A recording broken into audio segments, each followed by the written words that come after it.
I had been working as a driver for this rich boy called Brian, and one day, while I was sitting at the side of the pool outside their mansion, he and his friends jumped in, splashing water all over me. At first, I was mad. Then, more people joined the pool party, and among them was the Juliet to my Romeo.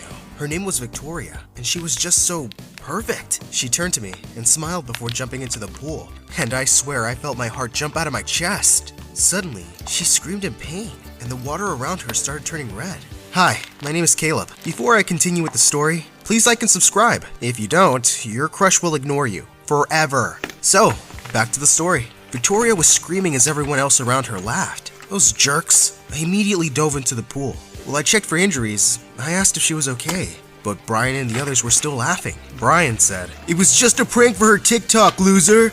Relax." I turned to Victoria and saw she was smiling with one eyebrow raised. She said, "That was attractive, but stay away from me, idiot." Feeling embarrassed, I walked away. Brian wanted to drive Victoria home, and during the ride, I stole a glance at her through the rearview mirror, only to see that she was also looking right at me and smiling. Suddenly, Brian moved closer and whispered, "Wake up, dummy. If I see you looking at her like that again, I swear."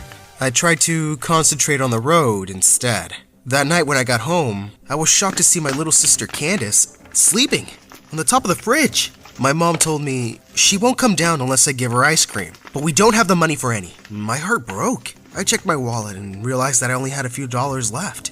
I decided I'd find an evening job soon. Mom couldn't work after her accident, so it was all up to me now, and it drove me to work harder. One night, I drove Brian and Victoria to a party, and Brian told me to wait in the car. An hour had passed when I saw her coming out of the door with a guy, and I noticed she looked uncomfortable. Suddenly, the jerk started pulling her hand and trying to kiss her.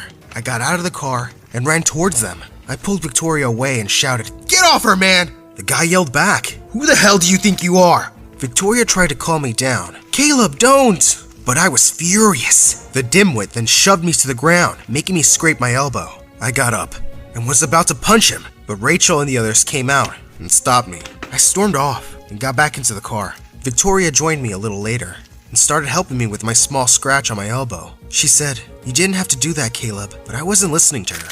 All I could hear was the loud beating of my heart as I stared at her beautiful face up close. I looked away when our eyes met. I had to stop this dream before it was too late. For the next several months, I ignored Victoria whenever she hung out with Brian. One day, I went home to our landlord screaming at my mom. He was throwing her things outside. My mom begged him, "Please, give us 2 more weeks." He replied, "I already gave you a month." I ran to hug my mom and desperately asked for another extension. When he finally agreed, I was forced to get another job as a part-time janitor at McDonald's. One afternoon, while I was mopping the floor, Brian, Victoria, and their other friends came in. After ordering, Rachel, Victoria's best friend, asked, "Hey Brian, we didn't know that your driver was a janitor too." I waited for Victoria to say something, but she avoided eye contact with me. Brian then called me